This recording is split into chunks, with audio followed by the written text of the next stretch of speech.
Hey,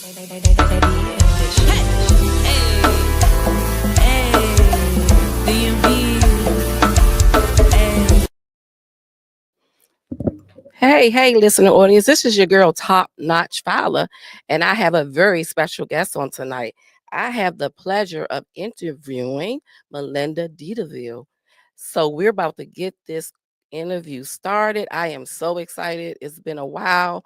I got her on here finally. She's about to educate the people, and the interview starts now, people. Who is Melinda Deterfield? Yeah, I know it's a last name that many people have complications with. So, well, I'm a wife, I'm a mom, I'm an entrepreneur, I'm an employee, I'm a friend, sister, aunt. I mean, I have all those things going for myself. But yeah, I'm just your average person living, the best life because I choose to keep myself away from a lot of things and just be mostly about my family. Family oriented. Yeah, we get it. We Yep. get it. So, how many children books have you authored, and do you have a co-author? Yes. So I have five children books authored, and my co-author are my children. My daughter's here with me. My son is at home with his dad, but yeah. So five, and we have one right now in the works. Okay, so we about to bring her on in a second. Listening audience, give us a moment because I definitely want this young lady here to answer this question alongside her mom. Hi, beautiful. How are you? Say hello. I'm You're good. good. Okay. So, how many books have you help your mom co-author? 5. Okay, 5 books. 5 books. Anything you want to let us know about those 5 books? One is Say Goodnight, Little Ones. One is Love in the Alphabet. Okay. One is Just Like My Awesome Dad. Okay. And also one is Animals and Colors. Okay. And the last one is Wash Your Hands and Wear a Mask. Okay. Wash Your Hands and Wear a Mask is a coloring book, and it was our first book that we wrote. Okay. So, do you have a favorite out of those 5 books? Um, I feel like it's um Just name one that's your favorite. Wash Your Hands and Wear a Mask because I love coloring. You do. Okay. All right. I like that. Okay. All right. You gonna stay with us for the rest of the interview? Yeah, you can stay. You just have to be quiet. No, if you guys need me, you could call me. Sure. Okay. All right. Well, thank you. All right. See you later. Thank you. Oh, she's so cute. If you need me, you can call me. Already. So, what advice would you give someone who's considering becoming an author? Um, so my best advice if someone's would like to become an author, first you have to know what you would like to write about. I was told a long time ago to write what your niche is. So whatever you feel mostly passionate about or what amazes you, write it down on a paper. Don't think too hard about it because usually when you think too hard about something, like your mind boggles and then you get brain freeze and then you're like, okay, I'm on chapter one. When am I going to get to chapter two? So I'll go to a relaxing area. When I first started to write, I would have to write at nighttime. Okay. So I used to go down to the basement, turn turn all the lights off because I would get the light from the computer, and that's when I was writing my novel. So that's when I would best have all my ideas flowing is to be at the computer. Writing my novel on a book and then transferring it onto computer never really worked for me.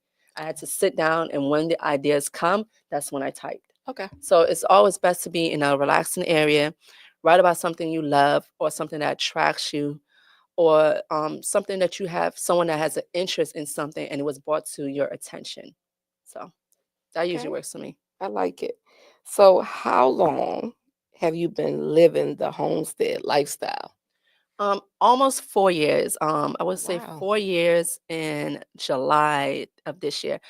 So it was something that was not planned by me. Okay. Okay. um, my husband would probably get mad if I said it. But when we were looking for our house, I had already found a house. And it was, it was mostly, when a woman moves into a house, they don't want to really do much. Right. So the house that I had loved was fully remodeled. All my husband had to do was really touched up the mud room, because he's good with his hands. He does Okay. maintenance work also around the house in the homestead. So I was like, oh, this is nice, but it was half an acre. I Ooh. know he would have been miserable there. It was not enough space for him, but it was enough space for me, right? Right. So we had to circle back around and, get our realtor, Brandy Bradshaw, who is amazing. If you're looking Okay. for a home, contact Brandy Bradshaw. So, so we were looking again, and we stumbled upon the home that we have now. And it's a huge backyard, acres of land, or whatever. And the home is beautiful. It's a farm style home. It's low, it's on one level, and it's definitely spacious for the five of us, and Okay. we love it, and he loves it because he's like, the outside belongs to me and the house belongs to To you. you. Okay. And then, it was just like, since the backyard was just so big and amazing, he always wanted to farm because he used to farm back in the Caribbean. So when we came to the States, it's something he still wanted to continue. So he brought us into the field of homesteading, and we got chickens, and then we got goats, and then occasionally we have lamb, Okay. and then turkeys. We had ducks, and yeah. Oh, that's a lot. Yeah, it's Okay. a lot. Okay. We have Okay. inside pets too, believe it or not. Really? We have cats, but they mostly stay outside. We Okay. have bearded dragons. Okay. We have turtles. We have fish. So y'all invested. Got it. Got it. So It's y'all a invested. whole lot going Okay. So I guess my next question, as a homesteader, do you sell any of the products that you grow? Um, well, we have eggs. Okay. Okay. There are times when people will request meat from us. Is that something that we want to like put out there? They'll ask for like chicken and goat, but that's not something that like we really, sell. But it's just the eggs. Okay. That's something that Okay. we sell.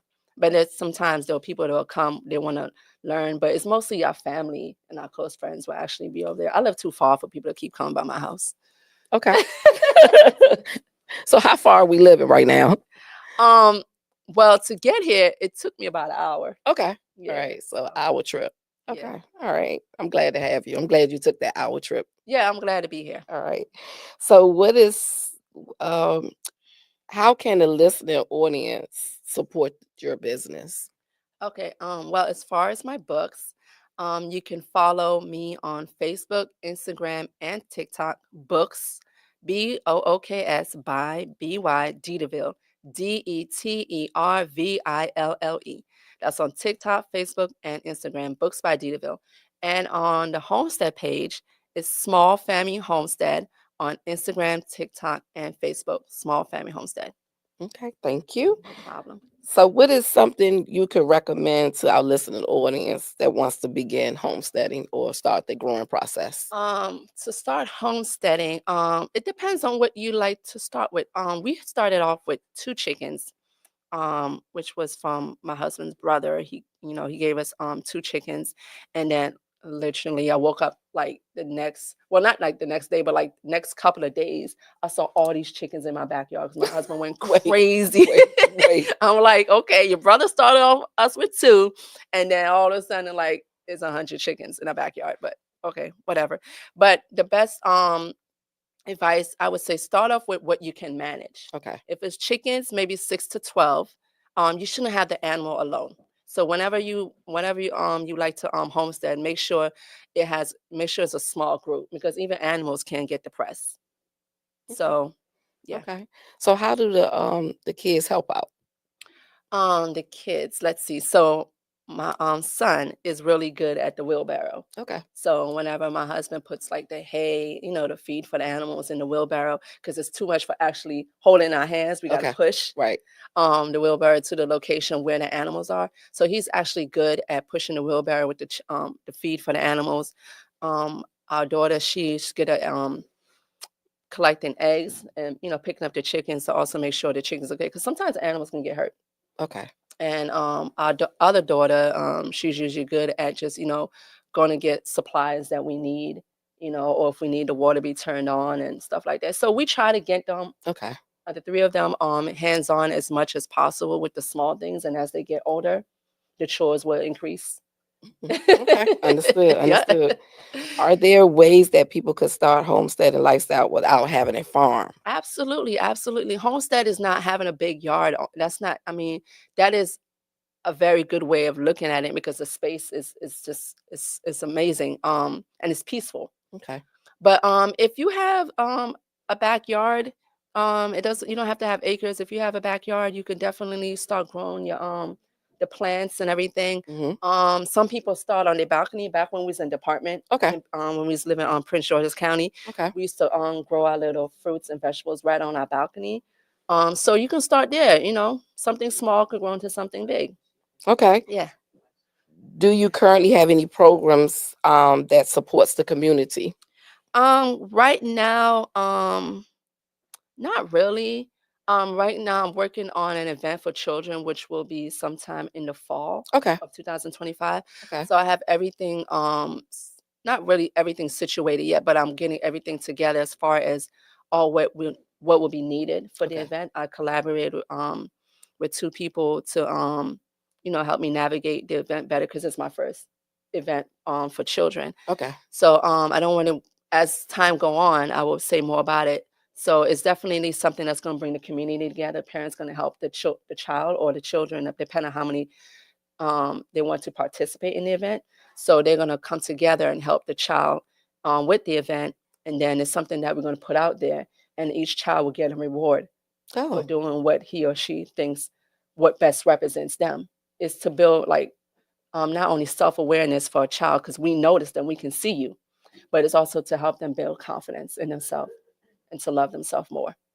Okay. And sometimes too, when I'm out, people ask me, questions about how do you become an author. So I'm always open to questions. You just link me on my Facebook, Instagram, on TikTok page, and we'll take it from there. And I go to schools and I read and daycare centers. So that's how I usually get myself out there. So you're saying you can go to your different websites if they want to book you for those events, like to Correct. read in the schools and things like that. Correct. Okay. Correct. All right. Thank you. Do you have any volunteer opportunities on your farm?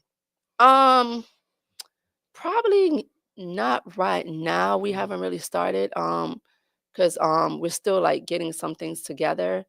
But I know there was a couple of times like some like close friends they wanted to see how you butcher chicken and a goat and a lamb, and we invited them to the house. But we did have one event to butcher a chicken, and it got to the point that I think a lot of people didn't understand like the aspect of butchering. You can't come well dressed. Mm-mm. No. And my husband, there was another close friend of us that was doing the butcher and my husband, but you have to really partake in it. So if you're not mentally prepared for it, physically you won't be able to do it. Got it. So Got it. if we don't really have anything open as yet, but if you contact us on social media, Small Family Homestead, depending on you know the mass variety of what you need it done, we can definitely walk you through it. Okay. Yeah. All right. Well, can you give all your tags to the listening audience so they can keep in touch with you and your homesteading, and so they can really reach out to you and be a support to you and your family? Okay, so as far as the books, you can contact me, Books by Ditaville, on Facebook, Instagram, and TikTok. That's Books by Ditaville. It's all one word. Ditaville is spelled Deterville. And a homestead page is Small Family Homestead, all one word, Small Family Homestead, Instagram, Facebook, and TikTok. All right. Yeah, can you tell us a little about our novel before we end? Okay, so before I became a children's book author, I wrote two novels. Karma Has Arrived, part one and part two, Mm, and I used to have them on available on Amazon, but I no longer have them available on Amazon because I took a whole new direction. okay. So Okay. it's not that it bothers me that people know I wrote adult books before. Now that I write children's book, I kind of just want to shift my focus mainly Okay. on the audience of children and Okay. teenagers. Okay. Well, that's understood. But before I do close out, I want you to speak on your poetry journey. Oh, okay. So I started writing poetry when I was in elementary school. We have something in open mic called a closet poet. So I used to just write poems and I wouldn't share them. Okay. Okay. So as time proceed, I started to be more comfortable with my writing and wanted to share my poetry. And I never really shared my poetry until I was like probably in my early 20s when I started going to open mic events in DC. Okay. So it's basically started because I was very passionate about the life changes I was going through as a young person. And then as I got older, um, I had to like forgive and move forward and then Okay. start writing about happy things. Hmm. So Okay. it was a life-changing experience. Okay. Because I know you took your time out to write somebody close to me some poetry Yes. um about her journey. Yeah, and how's she doing? She's doing excellent. Thanks for Okay. asking. Okay. So yeah, Okay. we had that. Yeah. We still have it hanging up. Nice, nice, nice. Nice. I still write poetry, but yeah, if anyone wants me to write a poem for them based on any experience, I'm definitely open to do that again. So, Okay. yeah. Well, thank you. Well, this. Okay, you want to say Okay. anything? Okay, we're gonna let you close it out. What do you need to say? Just say thank you for listening. Thank you for listening. Okay. Well, thank you for being two wonderful guests on Talks with Top Notch. I need you to go over. I need you to watch. I need you to subscribe, and I also need you to follow these amazing homesteaders and authors. Good night. Thank you all.